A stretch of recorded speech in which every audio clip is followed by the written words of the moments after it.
One critic of postmodernism talks about morality. The moral self, he says, in a postmodern context, is a network of beliefs, designs, and emotions with nothing behind it. Not by reference to general criteria, but in the hit or miss way in which cells readjust to themselves to meet the pressures of the environment. Justice is constantly in flux in a postmodern reflective justice kind of a context. It doesn't represent to me a very hopeful sense of justice, that if what is just is constantly under renegotiation, then today's just action may be perceived tomorrow as unjust, and tomorrow we'll be doing something different in the name of justice without basic principles.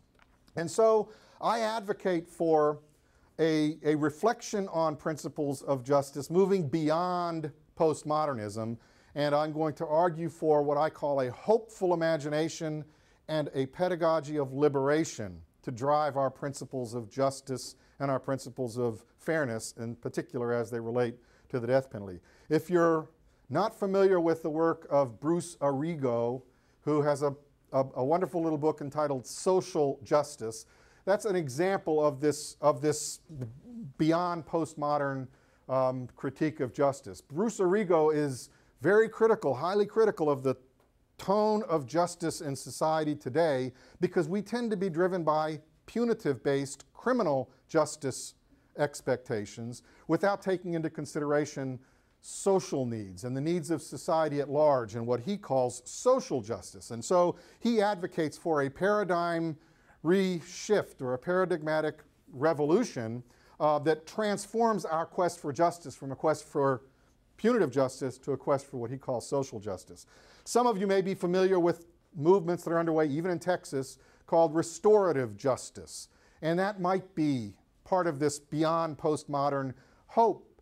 I say might be because there are restorative justice programs that are truly hopeful. There are also restorative justice programs that are barbaric and they're almost going backward. Texas has some restorative justice programs that are really being designed to give judges more discretion, and in their use of discretion, the judges are not using positive, hopeful compassion, but they're using punitive compassion. And so they are going backward rather than forward. And so I believe that restorative justice will be beyond postmodern only if the principles involved, the state, the system, is willing to relinquish power. Because if you use the movement of restorative justice to give power to the judge, it's not going to be restorative. It's going to be more punitive, especially in Texas where judges are elected by the popular will, and the popular will is angry and frightened and many times more punitive than even the judges would be. And so without hope, restorative justice is only going in a worse direction, not in a forward direction.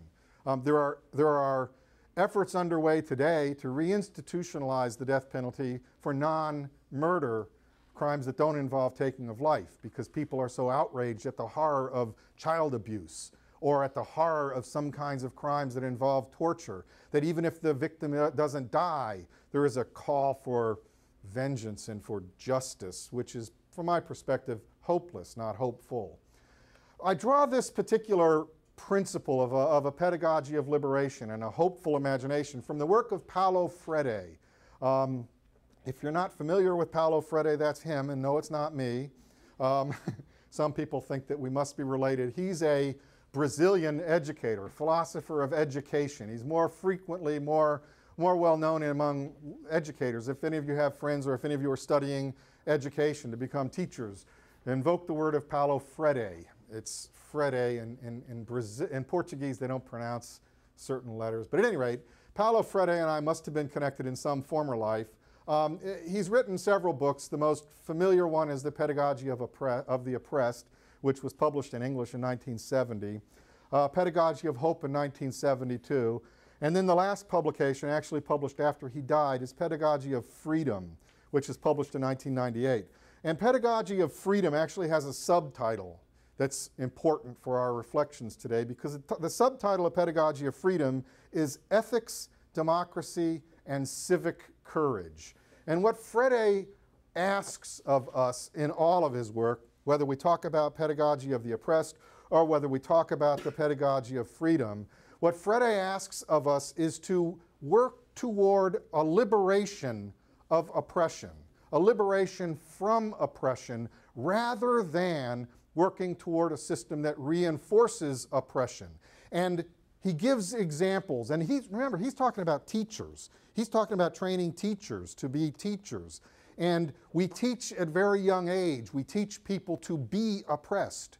You are all sitting here very diligently as students because there's an expert over here talking and professors are taking roll. That's oppressive. You shouldn't have to be here if you don't want to be here. And I know none of you really have to be here, and some of you are leaving. And that's a sign of liberation, and I should be applauding it. But I also recognize you're hanging now wanting to hear everything I have to say.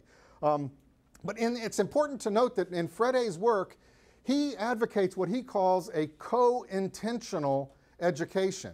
And in that language, what he tells us is that if we are going to free people from oppression, we have to not only free the oppressed, but we have to free the oppressor at the same time.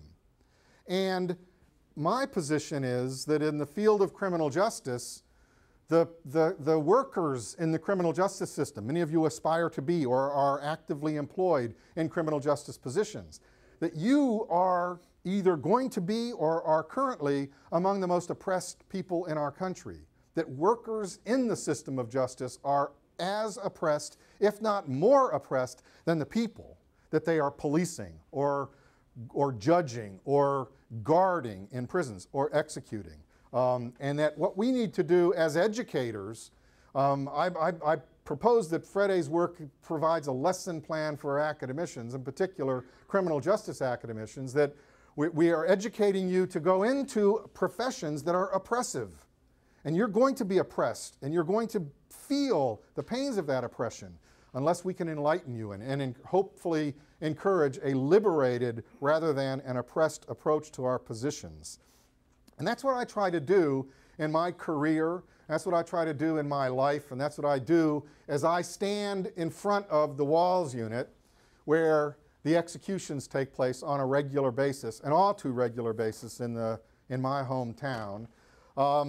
And what these are simply symbols of what I consider to be this abattoir that's currently operating in my neighborhood. I live on 20th Street, and the executions take place on 12th Street, 8 blocks from my home. 12th Street and Avenue I live on 20th Street and Avenue O. I can walk to these executions, and unfortunately will. Tomorrow we're executing a man, and the following day we're executing a man. We've executed 22 people already this year.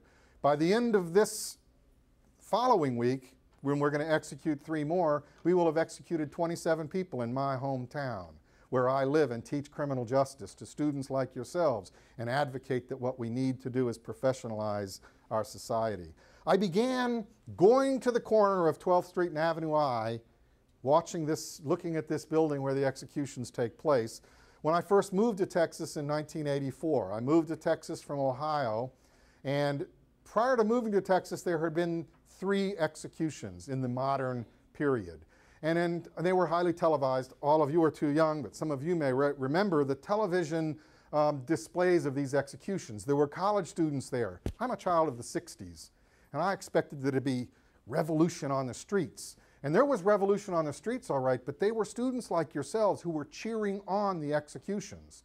They had constructed big, huge syringes. We had moved to lethal injection at that time instead of the electric chair. And they were pretending to execute people in the sky. It was a horrific experience for me because I was going there actually to witness the execution.